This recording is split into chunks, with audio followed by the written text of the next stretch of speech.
Hello learners, welcome to my channel all about education. और आज हम बात करेंगे बीएड पाठ योजना की, जो है गणित विषय की। और जो प्रकरण हम लेंगे वो है संख्या रेखा। तो संख्या रेखा आता है कक्षा 6 के पाठ्यक्रम में, और जिसको हम लोग नंबर लाइन भी कहते हैं। तो सबसे पहले हम अपनी पाठ योजना शुरू करेंगे दिनांक, विषय, प्रकरण, कक्षा, चक्र, कालांश लिखकर। फिर लिखेंगे हम सामान्य उद्देश्य। सामान्य उद्देश्य हमारे होते हैं विषय से संबंधित और तीनों क्षेत्रों यानी कि संज्ञानात्मक, भावात्मक और मनोगत्यात्मक क्षेत्रों से हम इसमें उद्देश्य लिखेंगे। गणित विषय से संबंधित यानी कि रुचि, तर्क शक्ति और विषय के प्रति रुचि उत्पन्न करना, और नवीन जानकारियों को एकत्र करना, और तर्क वितर्क की क्षमता, दृष्टिकोण, वैज्ञानिक दृष्टिकोण उत्पन्न करना आदि की हम बात करेंगे। उसके बाद हम आते हैं विशिष्ट उद्देश्य, जो प्रकरण संबंधित होते हैं। इसमें सबसे पहले हम लोग ज्ञानात्मक लेंगे, जो कि ज्ञान से संबंधित है। जब हमको किसी प्रकरण का ज्ञान मिलता है, उससे संबंधित प्रत्ययों या परिभाषाओं को हम प्रत्यास्मरण कर बता पाते हैं। फिर बोधात्मक उद्देश्य हमारे होते हैं।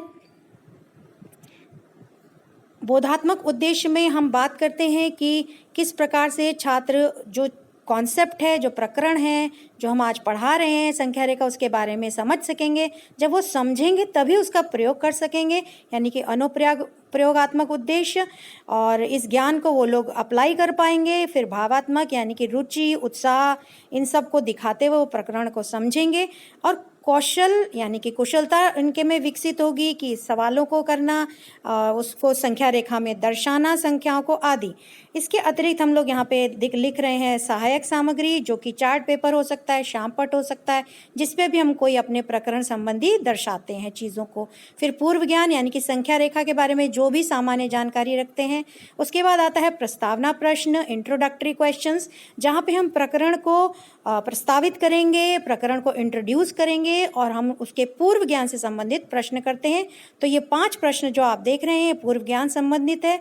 फिर हमारा लास्ट में आता है समस्यात्मक प्रश्न, जो कि आप देख रहे हैं 0 + 5 = 5, मौन यानी कि समस्यात्मक।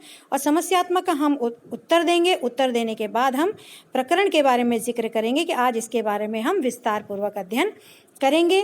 उसके बाद हमारा आता है विकासात्मक प्रश्न। विकासात्मक प्रश्न में हम जो विकास से संबंधित यानी कि हम अपने प्रकरण को आगे बढ़ाएंगे, प्रकरण संबंधित प्रश्न पूछेंगे, धीरे धीरे टॉपिक में आगे बढ़ेंगे, शिक्षण बिंदु आगे बढ़ाएंगे। तो सबसे पहला शिक्षण बिंदु हमारा है संख्या रेखा।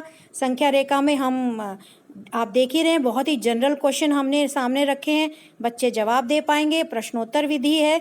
फिर जो छात्र अध्यापक या अध्यापिका है वो स्पष्टीकरण लिखेंगे। स्पष्टीकरण आपके शिक्षण बिंदु संख्या रेखा के आधारित होता है। और यहाँ पे एक चार्ट लगा हुआ है छोटा सा, जो हम जब कक्षा में पढ़ाने जाएंगे तो बड़े चार्ट में लिखेंगे। और श्यामपट्ट कार्य भी है। दूसरा हमने लिया है बिंदु प्राकृतिक संख्याएं। फिर हमने सामान्य प्रश्न उससे किए और फिर हमने उसके आधार पर स्पष्टीकरण दिया है। और आप देख रहे हैं चार्ट को खोल के भी दिखाया गया है। उसके बाद स्पष्टीकरण देने के बाद हम जो मुख्य बिंदु हैं, मुख्य पॉइंट है, वो हम श्यामपट्ट पे लिखेंगे। और चूंकि यहाँ पे स्पष्टीकरण दे रहे हैं तो ये व्याख्यान विधि हो जाती है।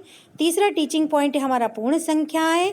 और पूर्ण संख्याएं में आप देख रहे होंगे कि यहाँ पे जनरल क्वेश्चन पूछे गए हैं, फिर उसके आधार पर स्पष्टीकरण दिया गया है।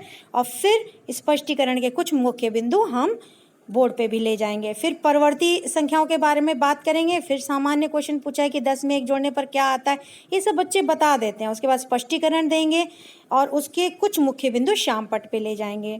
इसी प्रकार से 5वां जो हमारा शिक्षण बिंदु है वो पूर्ववर्ती है, जिसमें हम अगेन सामान्य क्वेश्चन पुटअप करेंगे जो आप पढ़ सकते हैं। और फिर हम स्पष्टीकरण देंगे और उसके मुख्य बिंदु श्यामपट्ट पर ले जाएंगे। तो इस प्रकार से जो भी हमने श्यामपट्ट कार्य किया है वो श्यामपट्ट कार्य हमारा इस बोर्ड पे जो ब्लैक रंग से दिख रहा है वो यहाँ पे प्रदर्शित किया गया है। और जब आप कक्षा में पढ़ाने जाएंगे तो ये आप वहाँ पर लिखेंगे। फिर निर्देश एवं निरीक्षण, ये कक्षा में करने वाली चीज़ है कि ये कार्य हमने श्यामपट्ट कार्य पूरा कर लिया। बच्चों को हम निर्देश देंगे कि श्यामपट्ट कार्य को उतारें। बच्चों को कभी भी कक्षा के दौरान श्यामपट्ट कार्य उतारने को ना कहें, मना करें। ये आखिर में उतारा जाता है और जब बच्चे श्यामपट्ट कार्य उतार दें तब आप मिटा देंगे। फिर आप पूछेंगे पुनरावृत्ति प्रश्न पूछेंगे बच्चों से जो आपके समक्ष है। फिर कुछ गृह कार्य देंगे। और फिर संदर्भ ग्रंथ का अर्थ होता है कि ये जो प्लान, ये जो पाठ्य योजना आपने जिस किताब से बनाई है, जिस पुस्तक से बनाई है, उससे उसका नाम हम यहाँ पे जिक्र करेंगे। तो आशा है आपको समझ में आया होगा कि एक गणित का लेसन प्लान या पाठ योजना कैसे बहुत लंबा ना बनाए, बहुत छोटा ना बनाए, और इससे संबंधित कोई भी चीज़ जैसे उद्देश्य वगैरह हैं, इन सबको आपको जानना है तो आप मेरे वीडियोस देख सकते हैं और समझ सकते हैं। Thank you for watching. Like करें और सब्सक्राइब करें और इसी तरह से नए नए प्रत्यय और प्लान देखते रहें।